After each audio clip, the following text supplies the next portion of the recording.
आज की कहानी है पुश्तैनी मकान की साजिश।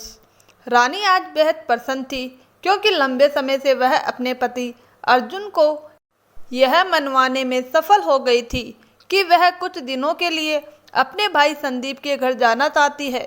अर्जुन हर बार टाल देते थे, लेकिन इस बार रानी ने सुबह जल्दी उठकर अर्जुन के लिए नाश्ता तैयार किया और उनके लिए लंच पैक कर दिया। ऑफिस जाने से पहले अर्जुन ने कहा, रानी एक बार फिर सोच लो, वहाँ जाना सही रहेगा। रानी मुस्कुराकर बोली, आप भी ना हमेशा पुरानी बातें याद दिलाते रहते हैं। भैया ने माफ़ी मांग ली है और अब बड़े प्यार से बुला रहे हैं, तो हमें भी सब कुछ भूलकर आगे बढ़ना चाहिए। अर्जुन ने गहरी सांस ली और कहा, ठीक है, जैसा तुम चाहो, लेकिन मैं वो सब नहीं भूल सकता। रानी बोली, बस इस बार जाने दीजिए, अगर मुझे अच्छा ना लगे तो फिर कभी नहीं जाऊंगी। यह सुनकर अर्जुन ऑफिस निकल गए और रानी कपड़े पैक कर टैक्सी का इंतजार करने लगी। कुछ घंटों बाद रानी अपने भाई संदीप के घर पहुंच गई। पहुंचते ही उसने अर्जुन को फ़ोन कर सुरक्षित पहुंचने की खबर दी। संदीप, उसकी पत्नी प्रीति और उनका बेटा युवान बड़े स्नेह से रानी का स्वागत करते हैं। संदीप बोला, दीदी मैं कब से आपको बुला रहा था पर आप आई नहीं, क्या आप अब तक नाराज थी? रानी बोली, नहीं भाई, बस घर की जिम्मेदारियों में फंसी रही और जो कुछ बीत गया उसे भूल चुकी हूँ, तू भी अब भूल जा। प्रीति बोली, दीदी हमें तो आपसे नज़रें भी मिलाने में संकोच आ रहा था, पर जब आपने आने की हामी भरी तभी चैन आया। रानी मुस्कुराई, अरे भाभी, सब पुरानी बातें भूल जाओ, बस अब एक प्याली चाय पिला दो। प्रीति चाय बनाने चली गई। युवान बोला, बुआ जी आप कितने दिनों तक हमारे साथ रहोगी? तभी संदीप डांट कर बोला, चुप शरारती, ये तेरी बुआ का घर है, जब तक चाहेगी रहेगी।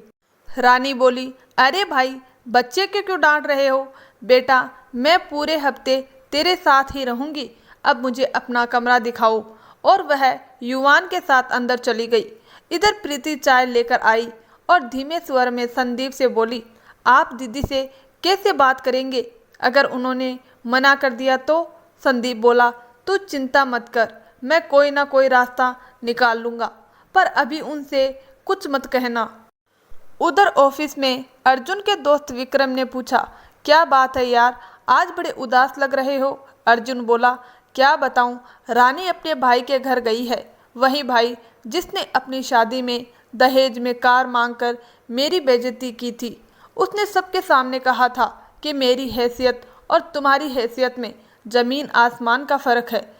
अगर पिताजी ने उसे पसंद ना किया होता तो अपनी बहन की शादी कहीं और कर देता। उसी दिन मैं और रानी शादी से उठकर लौट आए थे। अब न जाने क्यों वह बार बार माफ़ी मांग रहा है और रानी मान भी गई। विक्रम ने कहा, शायद उसे सच में अपनी गलती का एहसास हो गया हो। अर्जुन ने सिर हिलाया, नहीं, मुझे यकीन है कि यह उसकी कोई चाल है। अगले दिन संदीप ने रानी से कहा, दीदी मेरे व्यापार में बहुत नुकसान हो रहा है, इसीलिए हम पुराना पुश्तैनी मकान बेचना चाहते हैं। आप बस इन कागजों पर साइन कर दीजिए। रानी चौंक कर बोली, लेकिन उस घर में तो माँ रहती है। संदीप ने लापरवाही से कहा, अरे दीदी, माँ को मैंने वृद्धाश्रम भेज दिया है। यह सुनकर रानी गुस्से से बोली, क्या तूने माँ को वृद्धाश्रम भेज दिया? यह मकान तब तक नहीं बिकेगा जब तक माँ जिंदा है, उनकी मृत्यु के बाद ही कुछ सोचना।